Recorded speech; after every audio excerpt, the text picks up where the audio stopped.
एका शहरामध्ये एक रिक्षा चालक होता आणि तो रिक्षा नेहमीप्रमाणे एका ठिकाणाहून दुसऱ्या ठिकाणी रिक्षा चालवायचा आणि मग या रिक्षा चालवत असताना त्याच्या संपर्कात अनेक लोक यायचे, अनेक प्रवासी यायचे, जायचे, उतरायचे, पण मात्र त्यांचा त्यांच्यासोबत काही संबंध नसायचा। मग असंच अनेक प्रवासी घेऊन येत असताना त्याच्या रिक्षामध्ये एक महिला बसलेली होती आणि ती महिला विधवा होती। आता विधवा महिला त्या रिक्षामध्ये बसल्यानंतर त्या रिक्षा चालकासोबत गप्पा मारू लागली, तो सुद्धा तिच्यासोबत गप्पा मारू लागला आणि त्या रिक्षा चालकानं त्या महिलेला तिच्या घरापर्यंत नेऊन सोडलं। मग घरापर्यंत नेऊन सोडलं आणि कधी आडी अडचण आली, काय आलं तर कधी रिक्षाची गरज पडली तर मला फोन करा म्हणून त्या ठिकाणी एकमेकांचे नंबर सुद्धा एकमेकांना देण्यात आले। आता नंबर देण्यात आले, कॉन्टॅक्ट वाढला, कुठं जायचंय, कुठं यायचंय। मग तो रिक्षावाला त्या महिलेच्या घरी जाणं येणं मोठ्या प्रमाणात करू लागला आणि बघता बघता त्या दोघांची जवळणूक सुद्धा वाढली आणि एक दिवस त्या महिलेनं त्या रिक्षावाल्याला घरी बोलवलं, भोगळं केलं आणि घडलं धक्कादायक प्रकरण, धक्कादायक घटना। नेमकं काय आहे संपूर्ण प्रकरण, कुठं घडली ही घटना हे आपण अगदी सविस्तरपणे जाणून घेणार आहोत। पण जर तुम्ही अजूनही आपलं चॅनल सबस्क्राईब केलं नसेल तर लगेच सबस्क्राईब करून घ्या आणि बाजूला असणाऱ्या बेल नोटिफिकेशनला सुद्धा ऑन करायला विसरू नका। आता ही जी संपूर्ण घटना आहे ती आहे आपल्या महाराष्ट्रातील छत्रपती संभाजीनगरची चिकलठाणा पोलीस स्टेशन अंतर्गत घडलेली याच परिसरामध्ये राहणारी एक महिला आहे आणि त्या महिलेनं एका रिक्षावाल्यासोबत नको ते कृत्य, नको ती घटना केलेली आहे। आणि या संपूर्ण घटनेला सुरुवात होते किंवा ही जी संपूर्ण घटना ज्या दिवशी घडली आहे ती तारीख आहे 13 डिसेंबर 2023 ची। 13 डिसेंबर 2023ला जो साई टेकडीचा परिसर आहे, बीड बायपास रोडच्या त्या दिशेचा, त्या ठिकाणच्या परिसरामध्ये सायंकाळी काही लोक फिरण्यासाठी गेले होते। म्हणजे त्या ठिकाणी अनेक लोक हा इव्हनिंग वॉक म्हणून त्या ठिकाणी फिरत असतात आणि फिरता फिरता एका रोडच्या कडेला त्या लोकांना एक मृतदेह दिसला आणि त्या मृतदेहाची माहिती त्या लोकांनी तात्काळ पोलीस स्टेशनमध्ये दिली। आता घटनास्थळी पोलीस आले, पोलिसांनी त्या मृतदेहाचा पंचनामा केला, तो मृतदेह ताब्यात घेतला, पोस्टमॉर्टमसाठी दवाखान्यामध्ये पाठवला।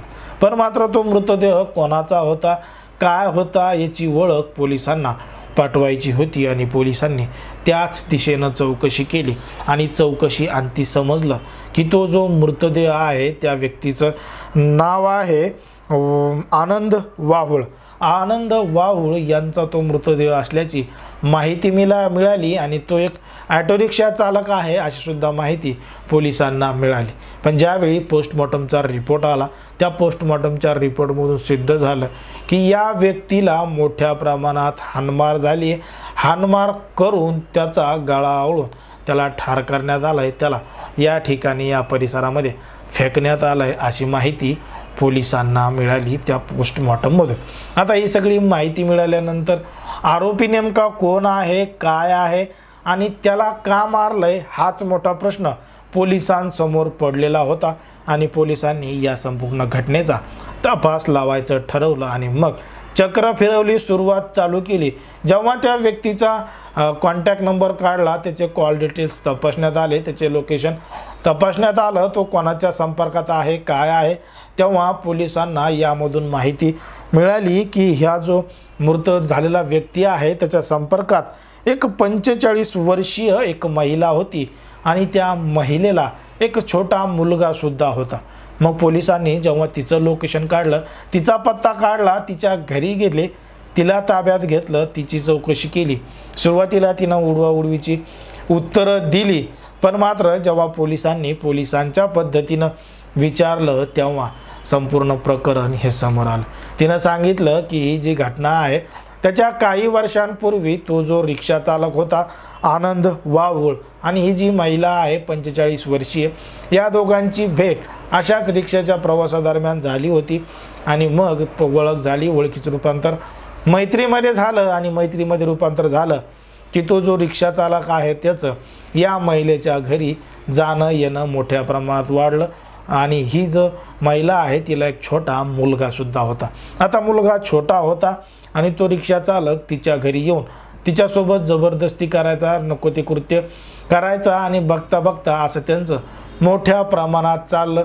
पण मात्र काही दिवसानंतर, काही महिन्यानंतर तो जो रिक्षा चालक आहे त्याला आता इथं चांगली कमाई होत नव्हती, चांगले पैसे मिळत नव्हते, म्हणून तो कामधंद्यासाठी निमित्त मुंबईला गेला.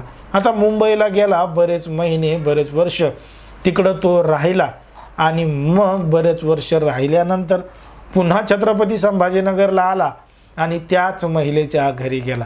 आता त्या महिलेच्या घरी गेल्यानंतर त्या महिलेला पुन्हा पहिल्यासारखं करू दे, पहिल्यासारखं रिलेशनशिपमध्ये राहू दे असं बोलू लागला. पण मात्र त्या महिलेनं सांगितलं की आता माझा मुलगा मोठा झाला आहे आणि मला तुझ्या संपर्कामध्ये राहायचं नाही आणि आपलं जे काही जुनं होतं ते आता काही काढू नको, संबंध सगळे तोडून टाक, असं त्या महिलेनं त्या व्यक्तीला वारंवार समजून सांगितलं. पण मात्र तो व्यक्ती ऐकतच नव्हता आणि तो तिच्यासोबत तिच्या घरी जाऊन नको ते कृत्य करायचा प्रयत्न करायचा. मग एक दिवस त्या महिलेनं त्या पुरुषाला घरी बोलवलं. घरी बोलवल्यानंतर त्याचे संपूर्ण कपडे काढले, त्याला भोगळं केलं आणि त्या महिलेनं, त्या महिलेच्या मुलानं आणि तिच्या अन्य साथीदारांनी मिळून भोगळं करून त्या व्यक्तीला जोरदार मारहाण केली. एवढी मारहाण केली की त्याचा जीवच जायचा बाकी होता. मग मारहाण केल्यानंतर 2 लोकांनी त्याला मोटरसायकलवर बसवलं आणि साई टेकडी परिसरामध्ये एका रोडच्या कडेला जंगलामध्ये त्या ठिकाणी फेकून देण्यात आलं आणि तिथंच त्याचं निधन झालं. तो तिथंच मृत्यू पावला. पण मात्र पोलिसांनी या संपूर्ण घटनेचा तात्काळ तपास लावला आणि ती जी महिला आहे तिला ताब्यात घेतलं, तिचा जो मुलगा आहे तिला ताब्यात घेतलं आणि तिच्यासोबत अन्य जे तिचे सहकारी आहेत त्यांनासुद्धा ताब्यात घेतलं. जर आपण पाहिलं तर समाजामध्ये, राज्यामध्ये, देशामध्ये कशा पद्धतीनं गुन्हेगारीचं प्रमाण वाढत चाललं आहे हे आपल्याला या संपूर्ण घटनेवरून लक्षात येतं. एकंदरीत या संपूर्ण प्रकरणावर तुम्हाला काय वाटतं हे अगदी स्पष्टपणे कमेंटमध्ये सांगा आणि अशाच पद्धतीचे नवनवीन व्हिडिओ पाहण्यासाठी आपल्या चॅनलला लगेच सबस्क्राईब करून घ्या.